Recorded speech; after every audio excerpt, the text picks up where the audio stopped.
So very good morning to all the students. आप सबका स्वागत है मेरी क्लास के अंदर। इस क्लास के अंदर हम करने लगे हैं केवीएस एनवीएस की तैयारी और टॉपिक जो है हमारा कंप्यूटर लिटरेरी वाला यहाँ पे आज का होगा history, generations and evolution of computers. So चलिए without wasting any time we will move directly to the questions. So first question जो यहाँ पे आपके लिए आ रहा है, the father of the computer is known as, यानी कि कंप्यूटर का जनक किसे कहा जाता है।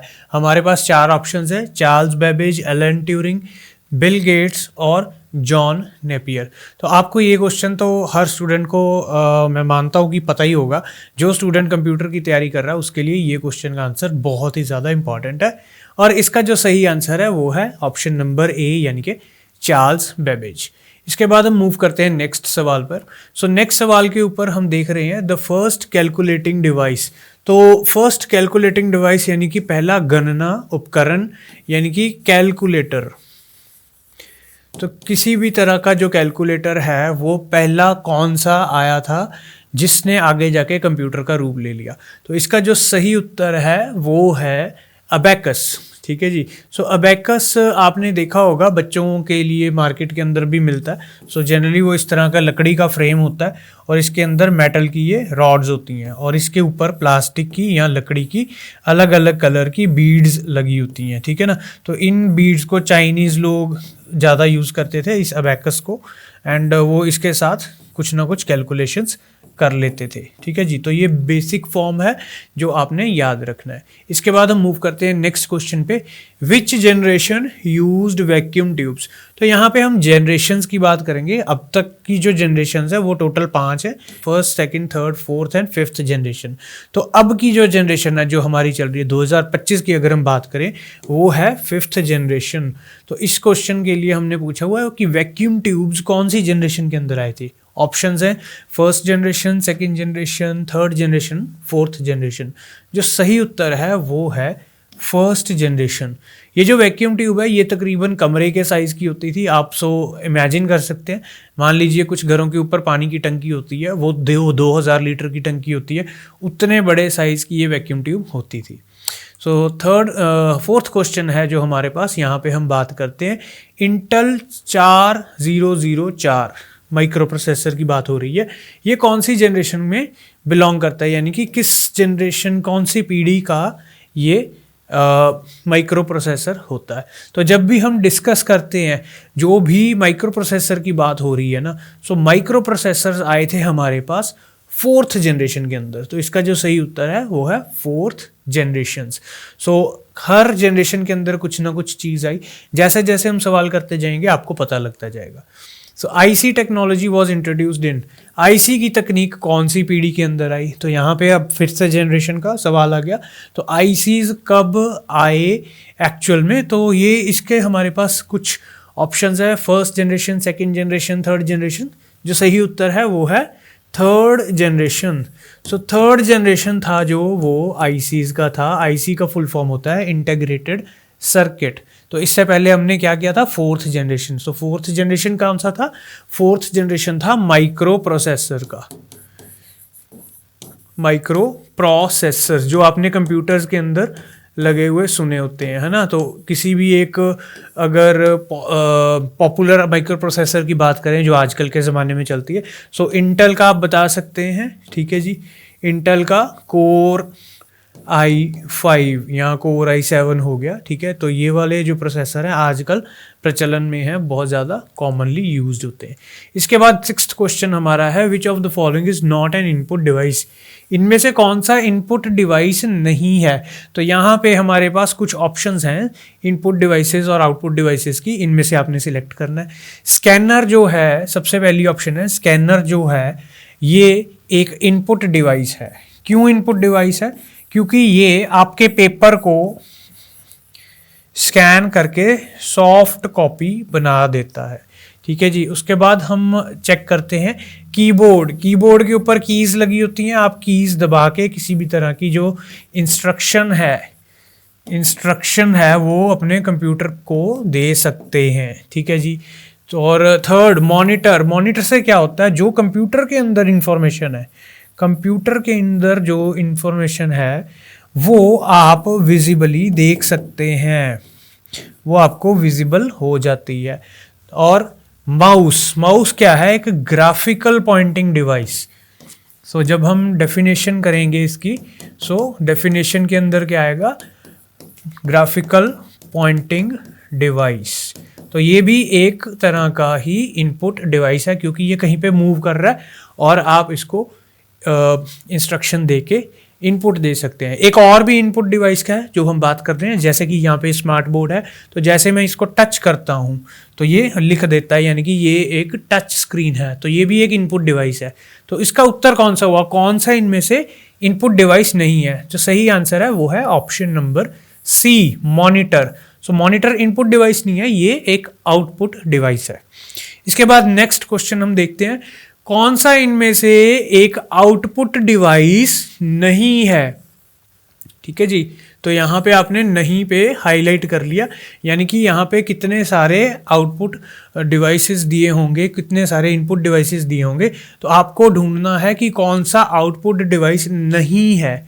ठीक है जी। सो प्रिंटर क्या है? प्रिंटर में क्या होता है? जो इन्फॉर्मेशन है वो पेपर पे आ जाती है, तो ये एक आउटपुट डिवाइस है। मॉनिटर क्या है? जो इन्फॉर्मेशन है वो स्क्रीन पे आ जाती है, तो ये भी एक आउटपुट डिवाइस है। स्पीकर क्या है? यहाँ पे जो इन्फॉर्मेशन है वो साउंड की फॉर्म में बाहर आ जाती है कंप्यूटर में, ये भी एक आउटपुट डिवाइस है। पर जो कीबोर्ड है, ये इसका सही आंसर बनेगा। कीबोर्ड है, कीबोर्ड में कीज़ लगी होती हैं, उसको आप प्रेस करते हैं और उन कीज से इनपुट है जो, वो इन्फॉर्मेशन है जो, या जो डेटा वैल्यू है वो कंप्यूटर के अंदर जाती है, इसीलिए वो एक इनपुट डिवाइस है। तो इसका सही उत्तर बन गया ऑप्शन डी। नेक्स्ट सवाल देखिए, CPU is known as what? जो CPU है इसकी फुल फॉर्म आपको आनी चाहिए, सेंट्रल प्रोसेसिंग यूनिट। ठीक है जी। तो सेंट्रल प्रोसेसिंग यूनिट क्या होता है? ये एक ऐसा पार्ट है कंप्यूटर का जिसको हम ब्रेन ऑफ द कंप्यूटर भी बोलते हैं। ठीक है जी, brain of the computer.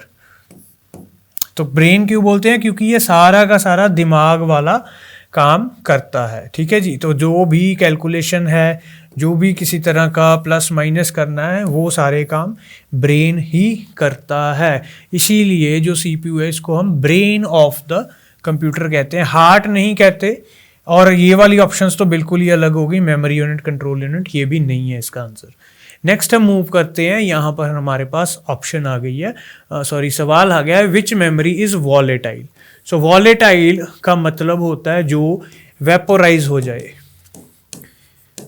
So vaporise को समझने के लिए एक सिंपल सी एग्जांपल देता हूँ। अगर आपने कभी पेट्रोल को किसी कंटेनर में रखा है, किसी तरह के किसी बर्तन में रखा है, थोड़ी देर रखने के बाद वो पेट्रोल क्या होता है? वो भाप बन के उड़ जाता है, वो वेपोराइज हो जाता है, यानी कि वहाँ पे नहीं रहता, वहाँ से गायब हो जाता है। तो जो मेमोरी, अगर कोई मेमोरी है जिसके अंदर, मान लीजिए ये एक मेमोरी है, तो मैं बोलूँ किसी कारणवश इसके अंदर जो भी डाटा है वो सारा हट जाए, वो सारा क्लियर हो जाए। क्या ऐसा होता है? जी हाँ, ऐसा हो जाता है। अगर ऐसा होता है तो हम बोलते हैं कि ये जो मेमोरी है ये वॉलेटाइल है। ठीक है जी। तो अब हम देखेंगे कि कौन सी मेमोरी वॉलेटाइल होती है। इन सभी में से जो रैम है आपकी, रैंडम एक्सेस मेमोरी, वो वॉलेटाइल होती है। जैसे ही आपकी कंप्यूटर की पावर बंद होती है, सो रैम के अंदर जो सारा डेटा है वो गायब हो जाता है, क्लियर हो जाता है, वेपोराइज हो जाता है। नेक्स्ट सवाल है, which one is the name of the super computer? इनमें से एक सुपर कंप्यूटर का नाम कौन सा है? तो यहाँ पे कुछ नाम लिखे हुए हैं, इन नामों को आपको नॉलेज होनी चाहिए, ये किस तरह के नाम है, किन चीज़ों के नाम है। तो इनमें से आपने सुपर कंप्यूटर का नाम ढूंढना है। ठीक है। सो लेनोवो है, ये कंप्यूटर की एक कंपनी है। ठीक है जी, मैन्युफैक्चरर बोलते हैं, सो मैन्युफैक्चरिंग कंपनी है। ओरेकल क्या है? एक डेटाबेस की कंपनी है, DBMS भी लिख सकते हैं आप, डेटाबेस मैनेजमेंट सिस्टम। एक्सेल क्या है? ये माइक्रोसॉफ्ट का एक प्रोडक्टिविटी टूल है, माइक्रोसॉफ्ट एक्सेल, जिसके अंदर हम वर्कशीट्स या फिर एक्सेल फाइल्स जो बोल देते हैं वो बना सकते हैं। तो वर्कशीट्स के अंदर क्या होता है आपको पता है? बहुत ही आसान, वहाँ पे इस तरह का कुछ रोज एंड कॉलम्स बने होते हैं। ठीक है। और एक चीज़ और भी बता देता हूँ, रोज एंड कॉलम्स की जब हम बात करते हैं तो जो इस तरह से हम देख रहे हैं ये वाले ऊपर से नीचे को, ये होते हैं कॉलम्स। जो हम लेफ्ट से राइट देखते हैं उनको बोलते हैं रोज। ठीक है, तो लास्ट में जो बैठ गया आपके पास ये रह गया परम। परम है जो ये एक सुपर कंप्यूटर था, और अगर आप हिस्ट्री को रीड करोगे तो वहाँ पे आपको एग्जाम्पल, मतलब यहाँ पे आपको ये आंसर मिल जाएगा। तो आपने याद रखना है सुपर कंप्यूटर कौन सा था इसमें से, परम। बाकी मैंने ये बता दिए कौन से क्या है। नेक्स्ट जो सवाल है, a computer that supports hundreds of users simultaneously. तो साइमल्टेनियसली का मतलब क्या होता है, एक साथ हंड्रेड्स ऑफ यूजर्स, यानी कि हंड्रेड्स ऑफ यूजर्स का मतलब होता है 100 से लेकर 999 तक। ठीक है, क्योंकि इसके बाद थाउजेंड्स शुरू हो जाएंगे, उसके पहले टेंस चलते हैं। तो 100 ऑफ यूजर, इतने यूजर्स को, इतने लोगों को एक साथ एक ही कंप्यूटर संभाल सकता है। वो कौन सा कंप्यूटर है, यहाँ पे बहुत सारी हमारे पास ऑप्शंस हैं। तो कुछ ऑप्शंस आप देख सकते हैं। लैपटॉप तो एक के लिए होता है, ये गलत आंसर हो गया। यहाँ पे मिनी कंप्यूटर की बात करते हैं, मिनी कंप्यूटर भी एक आधे के लिए होता है, माइक्रो कंप्यूटर भी एक आधे के लिए ही होता है। तो जो यहाँ पे सही आंसर बचा वो है मेन फ्रेम कंप्यूटर। एक मेन फ्रेम कंप्यूटर के अंदर इतनी ताकत होती है कि वो तकरीबन इतने कंप्यूटर्स को, इतने यूजर्स को हैंडल कर सकता है। ठीक है ना। तो इसके बाद हम मूव करते हैं नेक्स्ट क्वेश्चन के ऊपर। जो नेक्स्ट क्वेश्चन है वो हमारा 12वां क्वेश्चन है आज का। Which is an example of special purpose computer. जो स्पेशल पर्पज कंप्यूटर्स होते हैं वो किसी एक तरह का ही काम कर सकते हैं, विशेष प्रकार के कंप्यूटर जो विशेष प्रयोजन के लिए बनाए जाते हैं। तो वो कंप्यूटर यहाँ से आपने आइडेंटिफाई करना है। मान लीजिए मैं यहाँ पे कुछ एग्जाम्पल्स हैं, इनको डिस्कस करता हूँ। जो टैबलेट है, क्या आप इसके ऊपर अलग अलग तरह के काम कर सकते हैं।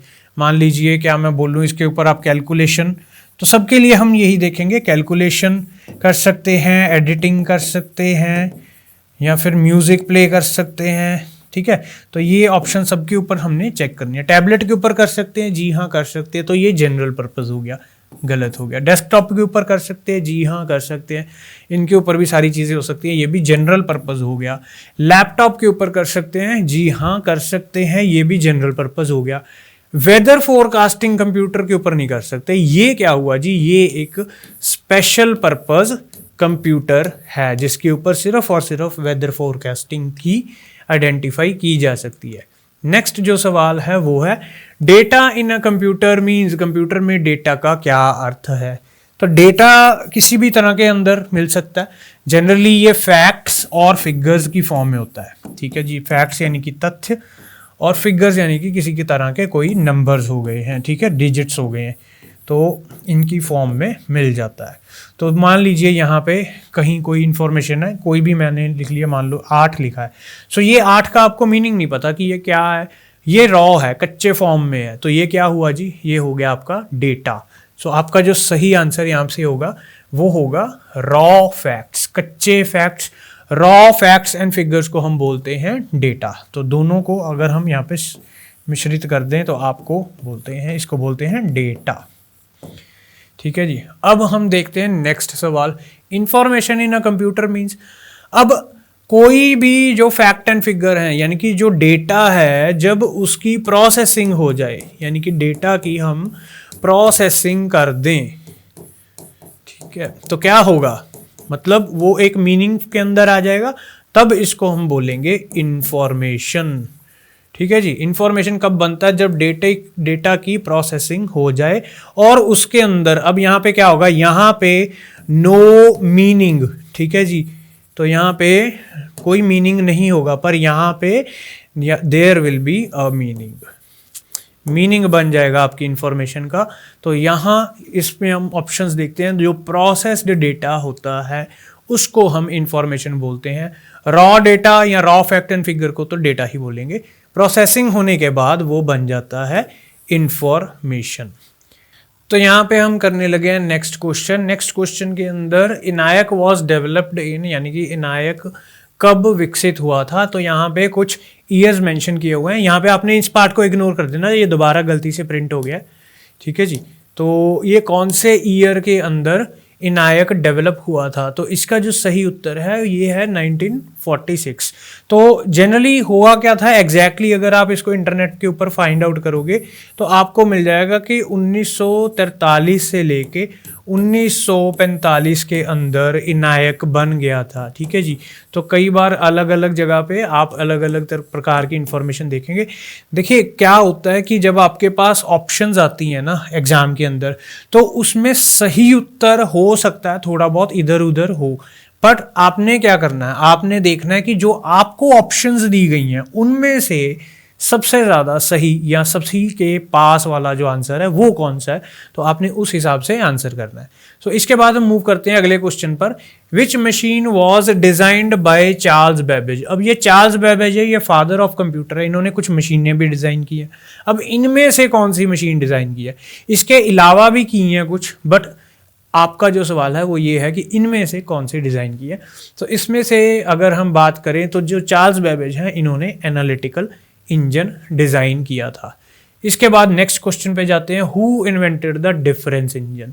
तो यहाँ पे भी जो डिफरेंस इंजन है वो किसने उसका आविष्कार किया, इसका भी उत्तर आपको मिलेगा चार्ल्स बेबेज। तो अब आप देख सकते हैं चार्ल्स बेबेज ने डिफरेंस इंजन भी बनाया और उसने एनालिटिकल इंजन भी बनाया, पर यहाँ पे क्या है एनालिटिकल इंजन था तो हमने टिक कर दिया। अगर यहाँ पे डिफरेंस इंजन होता तो हम वो टिक कर देते। यहाँ कहीं पे होता कि चार्ल्स बेबेज कौन है, फादर ऑफ कंप्यूटर है, तो वो भी टिक हो जाता है। ठीक है। तो इसी तरीके से अब हम मूव करते हैं अगले क्वेश्चन पर। अगला क्वेश्चन है पंच कार्ड किसने बनाए। ये जो पंच कार्ड मशीन थी ये क्या थी, एक मशीन होती थी जैसे हमारा विजिटिंग कार्ड होता है उस तरह के कार्ड होते हैं, उनके अंदर होल्स होती हैं, वो मशीन के अंदर पहले कार्ड डालते हैं क्वेश्चन वाला, मान लीजिए 3 का कार्ड डाला, फिर प्लस का कार्ड डाला, फिर 4 का कार्ड डाला और उत्तर में हमारे पास 7 का कार्ड प्रिंट हो जाता था। ठीक है। तो इस तरीके से ये मशीन चलती थी और इसको डेवलप किया था हरमन हलरिथ ने। ये आपने याद रखना है, इसके अंदर कुछ खास ज़्यादा नहीं, आपने सिर्फ याद रखना है। 19th question, UNIVAC was the first. ये पहला क्या था, कमर्शियल कंप्यूटर था, लैपटॉप था, माइक्रो कंप्यूटर था या फिर सुपर कंप्यूटर था। तो इसका जो सही उत्तर है, बहुत सारे बच्चे कंफ्यूज हो जाएंगे, कुछ क्वेश्चन के मतलब जो कुछ बच्चे हैं वो बोलेंगे कि सुपर कंप्यूटर आंसर, पर जी नहीं, ध्यान रखना ये गलत ऑप्शन है। इसका जो सही उत्तर है वो है कमर्शियल कंप्यूटर। सबसे पहला जो कमर्शियल कंप्यूटर था उसका नाम था यूनिवैक। आपको इनकी एब्रीविएशंस भी आ सकती हैं, वो भी आपने याद करनी है। जैसे जैसे हम आगे क्वेश्चंस करेंगे तो इनके अंदर आप इनकी एब्रीविएशंस भी देख लोगे, यानी कि फुल फॉर्म्स काफ़ी इंपॉर्टेंट है, आती हैं, आपको याद करनी है। Next question, second generation computers used. दूसरी पीढ़ी के जो कंप्यूटर थे उनमें किस चीज़ का उपयोग किया जाता था। सो क्या है हमारे पास ऑप्शंस, नंबर 1 है ट्रांजिस्टर, नंबर 2 पे है वैक्यूम ट्यूब्स, नंबर 3 पे है चिप्स, आईसी चिप्स, और नंबर 4 पे है माइक्रो प्रोसेसर्स। तो अगर हम सही क्रम देखें तो सबसे पहले यूज हुई थी वैक्यूम ट्यूब। ठीक है जी। तो उसके बाद यूज होने लगे हैं जी आपके पास ट्रांजिस्टर, फिर उसके बाद आपके पास यूज होने लगे जी आईसीज, और उनके बाद आपके पास यहाँ पे आपके पास आ गए, हाँ ठीक है, आईसीज, और आईसीज के बाद आपके पास आ गए माइक्रो प्रोसेसर्स। तो इसका सही उत्तर जो हो गया, दूसरी पीढ़ी के पास क्या था जी, उनके पास थे ट्रांजिस्टर्स। तो ऑप्शन ए इसका सही उत्तर बन गया। 21st question, third generation computer के अंदर क्या था। तो थर्ड जनरेशन कंप्यूटर के अंदर अभी आपने देखा है, तो इसमें आपने क्या देखा है, थर्ड जनरेशन कंप्यूटर के पास क्या था, आप बहुत आसानी से इसका आंसर समझ गए, यानी कि आईसीज यानी कि इंटीग्रेटेड सर्किट। कई बार ये 1 नंबर के अंदर छोटा सा क्वेश्चन आ जाता है कि आईसी की फुल फॉर्म क्या है, वो है integrated circuits,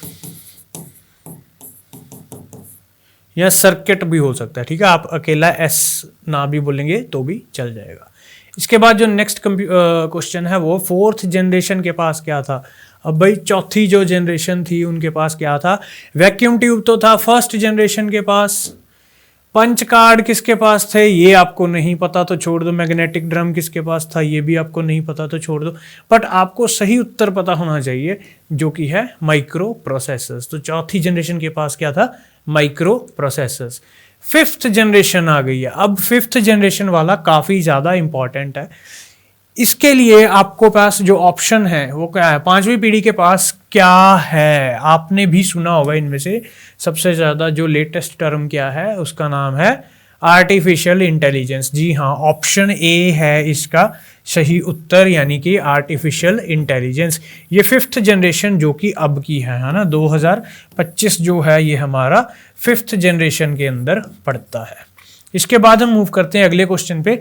first generation computer which storage, अब बात आ गई स्टोरेज की। पहले कैलकुलेशन करने के लिए टेक्निक की बात कर रहे थे, अब हमारे पास आ गई है स्टोरेज। स्टोरेज की बात करेंगे तो पहली जनरेशन में कौन सा स्टोरेज इस्तेमाल किया जाता था, अगर स्टोर करना होता था तो कहाँ पे करते थे? तो SSD, ये तो बिल्कुल लेटेस्ट है, गलत आंसर है। हार्ड डिस्क ड्राइव भी आपने सुना होगा, आपने नहीं सुना तो एटलीस्ट मेरी जनरेशन ने तो इसको इस्तेमाल भी किया।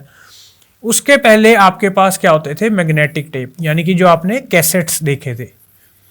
कैसेट्स देखे हैं आपने कभी? जो कैसेट्स की क्या होता है, उनके अंदर मैग्नेटिक टेप होती है और उस मैग्नेटिक टेप के ऊपर जो भी कुछ रिकॉर्ड, वीडियो भी हो सकते थे, गाने भी होते थे। एंड इससे भी पहले तो पहली जनरेशन की बात करेंगे तो बात आई हमारे पास निकल के कि मैग्नेटिक ड्रम्स इस्तेमाल किए जाते थे। उन्हीं मैग्नेटिक ड्रम्स के ऊपर मैग्नेटिक चार्ज की हेल्प से सारी स्टोरेज की जाती थी। जो बिट्स एंड बाइट्स जिनको हम बोलते हैं, कंप्यूटर के अंदर बिट्स होते हैं। सो बिट्स फंडामेंटल यूनिट होते हैं, सबसे छोटा यूनिट कहते हैं। 0 और 1 की फॉर्म के अंदर ये बिट्स होते हैं, दो तरह के। और इलेक्ट्रॉनिकली अगर आपने इसको रिप्रेजेंट करना है तो इसको ऑफ बोला जाता है और 1 को बोला जाता है ऑन। तो इसी तरह से आप मान लीजिए अगर किसी चीज़ को स्टोर करना है तो चार्ज को ऑन ऑफ करके कंप्यूटर के अंदर स्टोर करते थे और मैग्नेटिक ड्रम के ऊपर ये मैग्नेटिक चार्ज क्रिएट कर देते थे बिजली के साथ। तो इसी तरह से ये स्टोरेज होती थी। नेक्स्ट जो सवाल है, फर्स्ट प्रोग्रामेबल कंप्यूटर। भाई प्रोग्राम की बात आ गई, अब प्रोग्राम लिखा जाने लग गया। यानी कि प्रोग्राम क्या होता है? Set of instructions. तो इंस्ट्रक्शंस किस चीज़ की? किसी प्रॉब्लम को सॉल्व करने की इंस्ट्रक्शंस होती हैं। मान लीजिए मैंने बोल दिया 3+5 करना है, तो इसको करने के लिए कंप्यूटर के अंदर आपको एक प्रोग्राम लिखना पड़ेगा। और जो कंप्यूटर इनमें से प्रोग्रामेबल होता था वो कौन सा था? पहला कंप्यूटर। सो इसके अंदर जो सही आंसर है वो है Z1 या फिर Z1 भी इसको बोला जा सकता है। तो इसी तरीके से हम नेक्स्ट क्वेश्चन भी देखते हैं। सो नेक्स्ट क्वेश्चन की हम बात करें तो वर्ल्ड्स फर्स्ट कंप्यूटर प्रोग्राम किसने लिखा था? पहला कंप्यूटर प्रोग्राम किसने लिखा था? ये लिखा गया था लेडी एडा लवलेस द्वारा। ये पहली प्रोग्रामर थी जिन्होंने फर्स्ट कंप्यूटर प्रोग्राम लिखा था। इसके बाद नेक्स्ट क्वेश्चन है, which computer used paper tapes? Paper tape का उपयोग किस कंप्यूटर के अंदर किया जाता था? यहाँ पे ऑप्शंस हमारे पास है मार्क 1, इनायक, यूनिवैक, परम। सो जो सही आंसर है इसका है वो है मार्क 1। सो मार्क 1 के अंदर पेपर टेप्स फीड की जाती थी एंड उसी से ही इंफॉर्मेशन कंप्यूटर के अंदर जाती थी। नेक्स्ट जो सवाल है, who is the father of modern computers? तो जो चार्ल्स बेबेज था वो पुराने जो सिद्धांत वाले फंडामेंटल कंप्यूटर्स थे उनका फादर था। और अब जो कि मॉडर्न कंप्यूटर्स आ गए हैं, एआई का ज़माना आ गया है, तो अब जो फाउंडर हैं वो है एलन ट्यूरिंग। और आपने चीज़ एक और याद करनी है, जो एलन ट्यूरिंग है उन्होंने ही एआई को डेवलप किया। तो इतनी एडवांस तो नहीं थी डेवलपमेंट उनकी, बट जो उन्होंने की वो एआई का जो फंडामेंटल बेसिक था वो एलन ट्यूरिंग द्वारा ही किया गया। इसके बाद आपके पास 29th क्वेश्चन आ गया, which computer used binary system first? Binary system किस कंप्यूटर ने सबसे पहले उपयोग किया? 29th आंसर जो है हमारे पास, इसके अंदर ऑप्शंस है इनायक, कोलोजल, मार्क 1, एडवैक। जो सही उत्तर है वो है एडवैक। इसको तो बस रट्टा लगा लो और इसका कुछ नहीं हो सकता। नेक्स्ट देखते हैं 30th क्वेश्चन, विच टेक्नोलॉजी रिड्यूस हीट जनरेशन। भाई देखो, जो पुरानी जनरेशन्स थी ना, उन जनरेशन्स के अंदर क्या प्रॉब्लम थी कि बहुत सारे हीट जनरेशन होती थी, हीट के अंदर बहुत ज़्यादा पावर वेस्ट हो जाती थी। और इस हीट को कम करने के लिए जब टेक्नोलॉजी ने थोड़ा सा इवॉल्व किया, थोड़ा सा चेंज किया, तो कौन सी चीज़ आई जब हीट जनरेशन कम हो गई? फर्स्ट जनरेशन के पास था वैक्यूम ट्यूब, तो वहाँ पर तो बहुत हीट होती थी। पंच कार्ड का कोई ज़्यादा काम नहीं है, मैग्नेटिक टेप के साथ कोई रिलेशन, ये स्टोरेज हो रही है। इसके बाद जो अगली जनरेशन की टेक्नोलॉजी आ गई वो थी ट्रांजिस्टर, और जब ट्रांजिस्टर आए तो बहुत ज़्यादा हद तक हीट कम हो गई। अब आ गया जी 31st question, first language used in early computer. शुरुआती कंप्यूटरों में पहली भाषा कौन सी थी? तब उस समय में जो कंप्यूटर थे बहुत ही ज़्यादा लो लेवल के जो बोलते हैं प्रोग्रामिंग को या लैंग्वेज को समझते थे। जो लो लेवल लैंग्वेज होती है, ठीक है जी, लो लेवल लैंग्वेज होती है उसको हम बोलते हैं मशीन लैंग्वेज, ठीक है। तो इसका जो सही उत्तर बन गया वो है ऑप्शन ए, मशीन लैंग्वेज। इसके बाद और तरह की लैंग्वेजेस भी होती थी, हाई लेवल लैंग्वेज। वो क्या होती हैं? हाई लेवल लैंग्वेज जो होती है, जो हमारी लैंग्वेज है, जैसे हम इंग्लिश में बात कर रहे हैं, हम हिंदी में बात कर रहे हैं, हम किसी रीजनल लैंग्वेज में बात कर रहे हैं। कंप्यूटर के लिए वो बहुत ज़्यादा हाई लेवल है। कंप्यूटर के लिए जो लो लेवल लैंग्वेज है, मशीन लैंग्वेज, जिसको हम बाइनरी भी बोल देते हैं, ठीक है जी। तो बाइनरी का मतलब होता है जो 0 और 1 की फॉर्म में बोली जाती है, वो लैंग्वेज को मशीन लैंग्वेज बोला जाता है, ठीक है जी। ये लो लेवल लैंग्वेज होगी। तो इसके बाद जो नेक्स्ट क्वेश्चन हमारा आज की वीडियो के अंदर है वो है 32 number question, first operating system कौन सा था? तो यहाँ पे बहुत सारे ऑपरेटिंग सिस्टम्स की बात की गई है। जो सबसे पहला ऑपरेटिंग सिस्टम बन गया, यानी कि एक ऐसा सॉफ्टवेयर जो रॉ मशीन, यानी कि सिर्फ जो हार्डवेयर होता था उस हार्डवेयर के ऊपर जो चढ़ाया गया, जो फर्स्ट सॉफ्टवेयर या जिसको हम बोलते हैं ऑपरेटिंग सिस्टम जो मशीन को चलाता था, उसका नाम था Unix, option A. Question 32, early computers used which memory? पुराने कंप्यूटरों में प्रारंभिक जो आए थे उनमें कौन सी मेमोरी इस्तेमाल की जाती थी? तो यहाँ पे हमारे पास अलग अलग प्रकार की मेमोरीज हैं। रोम, ये तो बहुत बाद में आई थी, नहीं है ऑप्शन ये सही। रैम चिप भी बहुत बाद में आई थी। एसएसडी तो बिल्कुल लेटेस्ट है। तो सही उत्तर आपका जो है वो है magnetic core memory. Magnetic core memory ही सबसे पहले इस्तेमाल की जाती थी। अगला क्वेश्चन है फर्स्ट इलेक्ट्रॉनिक कंप्यूटर। ये है थोड़ा इंपॉर्टेंट क्वेश्चन, ठीक है। ये ऐसे जो क्वेश्चंस हैं, ये पुराने क्वेश्चंस जिनके अंदर ये चीज़ें आती है, इसमें आपने इलेक्ट्रॉनिक कंप्यूटर देखना है, ठीक है जी। तो जैसे एक ऑप्शन तो कट हो गई, पास का लाइन तो था जो वो मैकेनिकल था, ऐसे ये तो कट गया। अब बच गए आपके पास ये वाले ऑप्शंस। तो इनमें से फर्स्ट इलेक्ट्रॉनिक कंप्यूटर कौन सा था? वो है इनायक, ENIAC। इसको अब आपको याद करना पड़ेगा। नेक्स्ट देखते हैं, हमारे पास क्वेश्चन आ गया, अर्ली कंप्यूटर्स वर प्रोग्राम्ड यूजिंग। अब प्रोग्रामिंग कौन सी होती थी, कौन सी लैंग्वेज के साथ प्रोग्रामिंग होती थी पुराने कंप्यूटर्स में? कुछ ही देर पहले हमने क्वेश्चन किया कि उनको कौन सी लैंग्वेज समझ आती थी। अगर उनको समझ ही मशीन लैंग्वेज आती थी तो इसका मतलब मशीन की भाषा में ही प्रोग्रामिंग भी होगी। तो इसका सही उत्तर है मशीन लैंग्वेज। ये सी हो गई, पाइथन हो गई, बेसिक होगी, ये बहुत ज़्यादा एडवांस्ड है। अरे बाप रे, यहाँ पे तो आंसर पहले ही डिस्प्ले किया हुआ है, तो हमने तो ऐसे ही खामखा इतना दिमाग लगाया। चलो कोई बात नहीं। नेक्स्ट जो क्वेश्चन है हमारा, question number 36, first stored program computer was, मतलब कि जो प्रोग्राम आपने बनाया, ठीक है, तो क्या होता था, वो प्रोग्राम बनाने के बाद आपने कुछ इनपुट डाला, उसके बेस पे प्रोसेसिंग हुई और आउटपुट आ गई, पर वो स्टोर्ड नहीं होते थे। मतलब आपको अगर उसको दोबारा यूज़ करना पड़े तो वो नहीं आप कर सकते थे। और इसी चीज़ को करने के लिए जब प्रोग्राम वाले आ गए, स्टोर्ड प्रोग्राम कंप्यूटर्स आ गए, तो इनके अंदर ये नाम उभर के आए।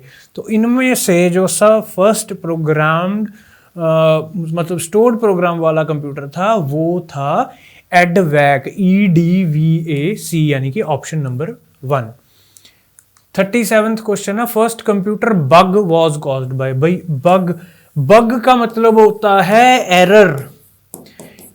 कोई गलती से कोड गलत लिख दिया, कोई गलती से प्रोग्राम की इंस्ट्रक्शन गलत लिख दी, कोई ऐसी चीज़ लिखी गई जिसके कारण कोई प्रॉब्लम आ गई और जो प्रोग्राम है या इंस्ट्रक्शन है वो ढंग से नहीं चली, तो इसको हम क्या बोलते हैं, एक बग होता है।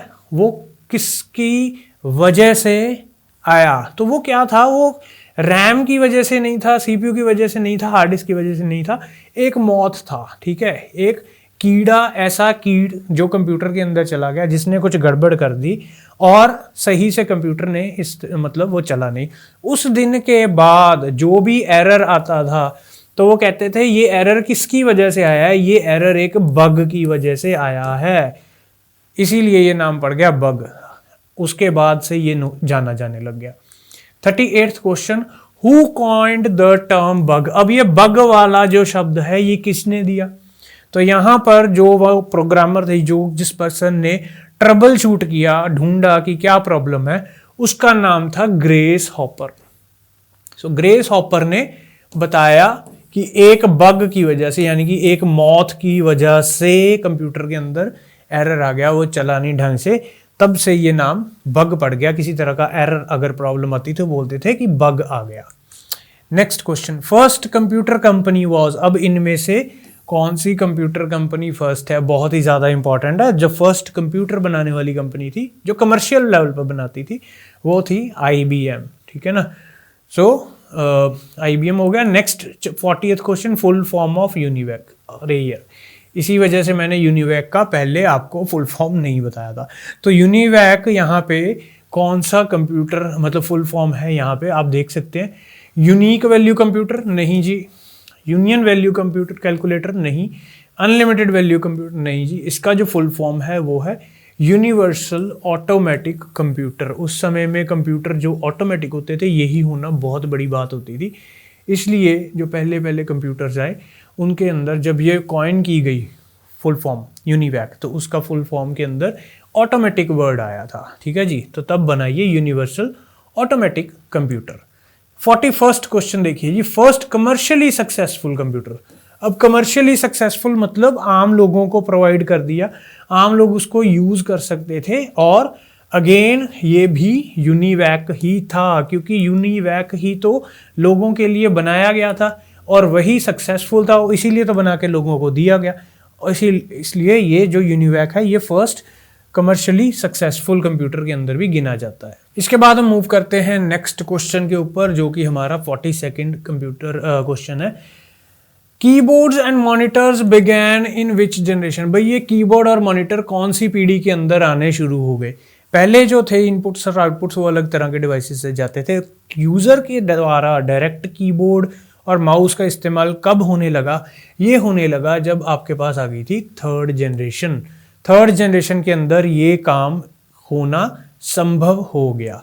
43rd question, mark 1 was developed by. ये किसने डेवलप किया था? चार्ल्स बेबेज ने नहीं किया था, हरमन हॉलरिथ ने नहीं किया था, एलन ट्यूरिंग ने नहीं किया था। सही उत्तर क्या है? Howard icon. तो हॉवर्ड आइकन ने मार्क 1 को डेवलप किया था। इसके बाद हमारे पास आ गया AI was introduced in which generation. जिन बच्चों ने ये वीडियो ध्यान से देखी है उनको इसका आंसर पता है। आर्टिफिशियल इंटेलिजेंस आजकल बहुत ज़्यादा सुना जाता है, ये आजकल का ही शब्द है और ये इसी पीढ़ी में आया। तो सही ऑप्शन यहाँ पे A है, 5th जनरेशन, यानी कि जो करंट जनरेशन चल रही है। इसके बाद हम देखते हैं अगला क्वेश्चन, जो कि हमारा है 45th क्वेश्चन, नेपियर बोन। तो नेपियर बोन किसके लिए यूज किया जाता था? क्या ये किसी प्रकार का स्टोरेज करने के लिए कैलकुलेट होता था, या फिर आउटपुट के लिए इस्तेमाल होता था, या कोडिंग के लिए? तो इसका जो सही उत्तर है वो है कैलकुलेशन, यानी कि गणना करने के लिए नेपियर्स बोन का इस्तेमाल किया जाता था। इसके बाद हम देखते हैं 46th question, Pascaline was an early. अब पास्कलाइन क्या चीज़ थी? ये इस तरह का एक डब्बा सा था, इसके ऊपर कुछ टर्न करने के लिए जो रोटेटर वाले लगे हुए थे, और ये एक मतलब बिना बिजली के चलने वाला कंप्यूटर का फॉर्म था, एक कैलकुलेटर का फॉर्म था जो कि बिना बिजली के चलता था। तो इसका जो सही उत्तर है वो आ गया आपका ऑप्शन A, यानी कि मैकेनिकल कैलकुलेटर। तो ये एक मैकेनिकल कैलकुलेटर था, पास्कलिन एबेकस के बाद ही इन्वेंट हुआ था। इसके बाद हम मूव करते हैं नेक्स्ट क्वेश्चन पे। What replaced vacuum tubes? Vacuum tubes first generation में आई थी और इनको किसने रिप्लेस किया, मतलब सेकंड जनरेशन में क्या आया? सीधा सा इसका मतलब है सवाल का। जो सेकंड जनरेशन के अंदर आपको भी पता है आपके पास आ गए थे ट्रांजिस्टर्स। सो ट्रांजिस्टर्स ने वैक्यूम ट्यूब को रिप्लेस कर दिया। जैसे ही ट्रांजिस्टर आए बहुत ही ज़्यादा कम जगह और कम हीट रेडिएट करते थे, उन्होंने उनको रिप्लेस कर दिया। इसके बाद जो नेक्स्ट सवाल है वो है magnetic storage in early computer was. प्रारंभिक कंप्यूटर में चुंबकीय स्टोरेज क्या था? किस डिवाइस के ऊपर ये मैग्नेटिक स्टोरेज की जाती थी? सो मैग्नेटिक स्टोरेज एसएसडी पे नहीं हो रही है, तो आजकल का है। रोम भी काफ़ी नया है, पेन ड्राइव तो बिल्कुल भी नहीं। मैग्नेटिक टेप इसका सही उत्तर है। So magnetic storage early computers में मैग्नेटिक टेप के ऊपर की जाती थी। और अगर इससे भी पुराना आपको चाहिए तो उसमें आ जाएगा magnetic drum. So magnetic drum के बाद आए थे मैग्नेटिक टेप्स। इस चीज़ को आपने ध्यान रखना। कई बार कोई क्वेश्चन आ जाता है कि कौन पहले आया कौन बाद में आया, तो ये आप उसमें से उत्तर दे सकते हैं। 49th question, who invented the transistor? अब ये ट्रांजिस्टर किसने इन्वेंट किया था? बार्डीन, ब्रेटन एंड शॉकले, ठीक है ना। ब्रेटन और शॉकले ने ये ट्रांजिस्टर को इन्वेंट किया था। 50th क्वेश्चन जो लास्ट क्वेश्चन है, which generation computer are smallest and fastest? तो इसका सिंपल सा आंसर है जो कि सबसे बड़ा नंबर है, यानी कि 5th जनरेशन जो कि आजकल की जनरेशन है, इसके कंप्यूटर सबसे ज़्यादा स्मॉलेस्ट यानी कि छोटे और फास्टेस्ट यानी कि तेज़, छोटे और तेज़ हैं। तो इसी तरह से हम आपके लिए लेके आएंगे और कंप्यूटर के क्वेश्चंस आपकी KVS NVS की तैयारी के लिए। अगर आपको वीडियो अच्छा लगे तो लाइक, शेयर और सब्सक्राइब करें। Thank you everyone for watching the video.